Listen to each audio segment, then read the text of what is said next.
आदरणीय सूर्यकांत त्रिपाठी निराला जी की स्मृति में हम इस महोत्सव में उपस्थित हैं। और मैं आपसे पहले भी कहा था कि आप प्रयागराज वालों को तो ये कहने की छूट है कि मैं प्रयागराज में रहता हूँ, साहित्य यहाँ की हवाओं में है, मैं उसकी सांस लेता हूँ, तो मुझे साहित्य पर बोलने का, कहने का अधिकार है। मगर जो कहे कि मैं उस आंगन में खेला हूँ, मेरी धमनियों में सूर्यकांत त्रिपाठी निराला जी का ही रक्त प्रवाहित होता है, उसको साहित्य पर बोलने का जितना अधिकार हो, उसे सुनने के लिए मैं सादर आग्रह कर रहा हूँ डॉक्टर विवेक निराला जी से कि आप आएँ और अपना उद्बोधन, अपनी स्मृतियाँ हम सभी के बीच में रखें। डॉक्टर विवेक निराला जी।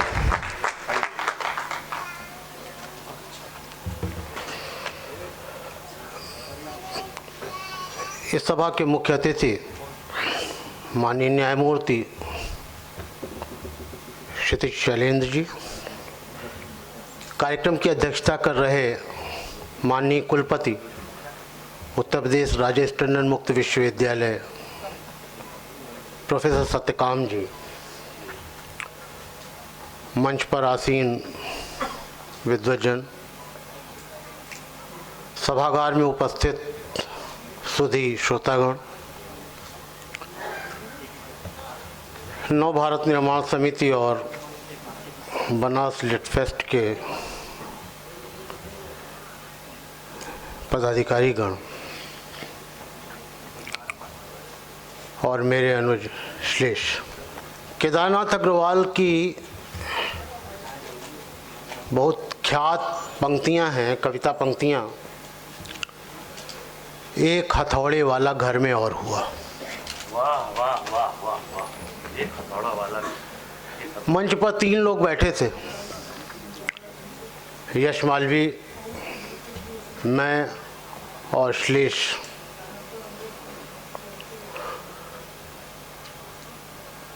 तीनों अपने साथ कविता का एक उत्तराधिकार लेकर के बैठे थे, जो उन्होंने कहा कि स्वर्गीय उमाकांत मालवीय, श्लेष स्वर्गीय कैलाश गौतम का उत्तराधिकार लिए बैठे। मुझे लग रहा था कि एक अच्छा खासा हम लोग चाहें तो इलाहाबाद में एक उत्तराधिकारी सम्मेलन करा सकते हैं या एक संगठन बना सकते हैं इस तरह का। केदार जी की पंक्तियां याद आई कि एक हथौड़े वाला घर में और हुआ, इसलिए क्योंकि जब मेरा पहला कविता संग्रह आया था तो कैलाश जी हिंदुस्तानी अकेडमी के अध्यक्ष थे, और बाद में मैं देख रहा हूं कि आज मेरे सामने श्लेष गौतम का कविता संग्रह मेरे हाथों में। जब कोई नया कवि आता है तो वह अपने लिए जो जगह बनाता है, एक स्पेस बनाता है, और तब वह श्रृंखला की कड़ियाँ जुड़ करके एक पूरी श्रृंखला बनाती हैं, एक परंपरा बनती है।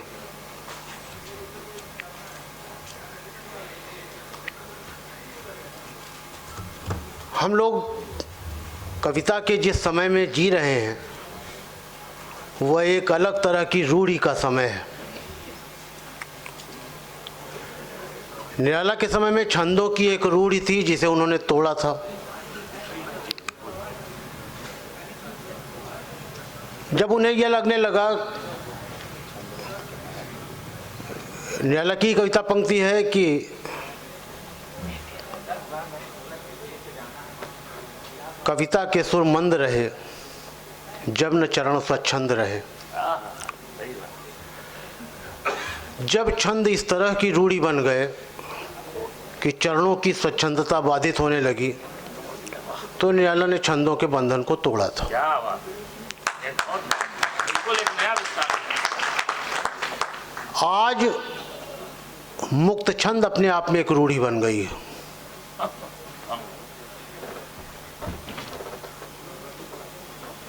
मैथिली शरण गुप्त जी ने जो कहा था कि कोई कवि बन जाए संभाव्य है। तो कुछ भी सीढ़ी नुमा गद्य लिख देने से आज, चाहे सोशल मीडिया देख लीजिए, चाहे जहाँ देख लीजिए, हर कोई कवि बनने के लिए स्वतंत्र भी है और अभिशप्त भी है।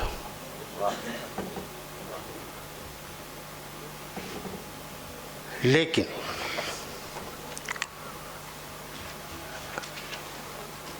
कवित्व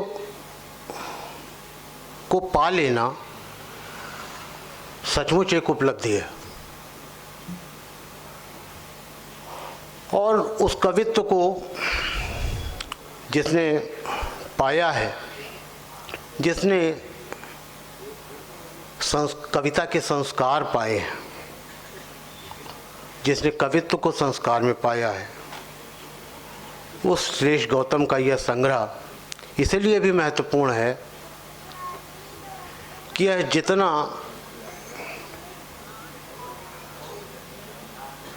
शिल्प में अपनी भाषा को लेकर के, अपने शिल्प को लेकर के जो थोड़ी तोड़फोड़ करता है, उससे ज़्यादा यह अपने समय में हस्तक्षेप करता है।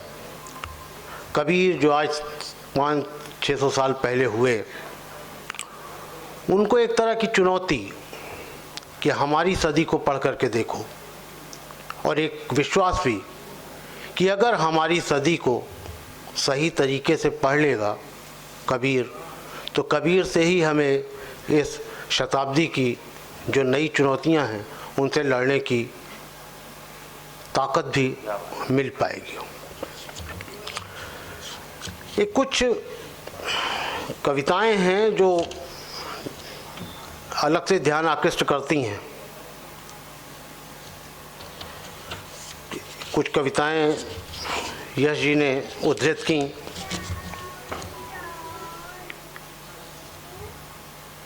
जैसे मैंने कहा कि हर कोई कवि बनने के लिए स्वतंत्र है, लेकिन कवि होने के लिए एक शर्त कबीर ने बताई थी, रात रात भर जागना और रोना। सुखिया सब संसार है, खावे और सोए, दुखिया दास कबीर है, जागे और रोए। बहुत अच्छी, क्या बात। श्लेष हमारी इस शताब्दी में कहते हैं, आंखें बादल बन बन बरसी तब कविता कह पाए हैं, एक खुशी को बरसों तरसी तब कविता कह पाए हैं, कांटों वाले सेज पे सोए तब कविता कह पाए हैं, रातों को उठ उठ कर रोए तब कविता कह पाए।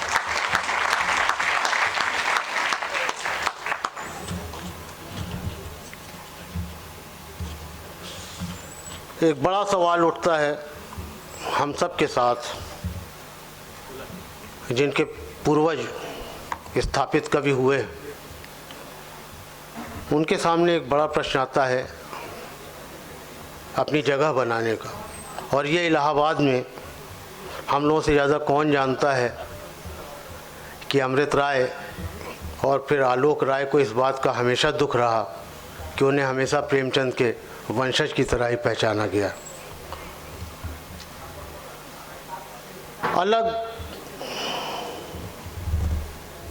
ये ठीक है कि एक विशाल बरगद के नीचे कोई दूसरा पेड़ पनप नहीं पाता, लेकिन फिर भी जो अपने होने की जद्दोजहद है, वही अपने होने की जद्दोजहद को पहचान लिया जाऊं, इसे ही मैं मौलिकता कहता हूं। श्लेष कहते हैं, मौलिकता अच्छी होती है बेशक मिट्टी कच्ची हो, टूटी फूटी भाषा से क्या अगर कहानी सच्ची हो, लीक बनाओ नई होड़ में पड़ना ही बेमानी है, अतुलनीय अनुपम सूरज से तुलना बेटा ठीक नहीं।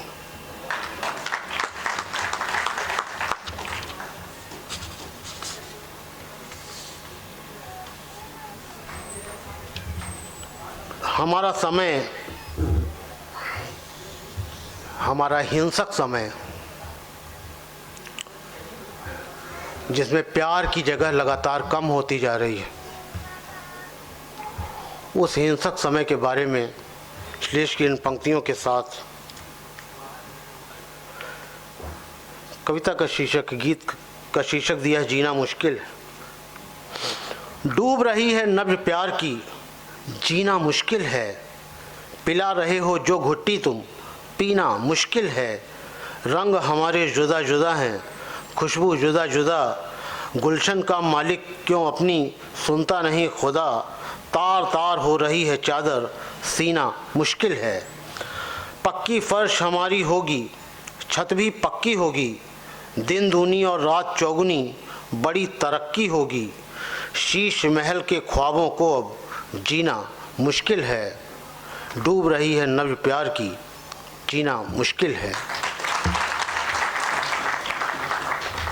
इन कविताओं के स्वामी, इन कविताओं के रचनाकार भाई श्लेष को ढेर सारी शुभकामनाएं कि वह अपने कवि का विकास ऐसे ही करते रहें और बहुत आगे जाएं, बहुत आगे जाएं। धन्यवाद।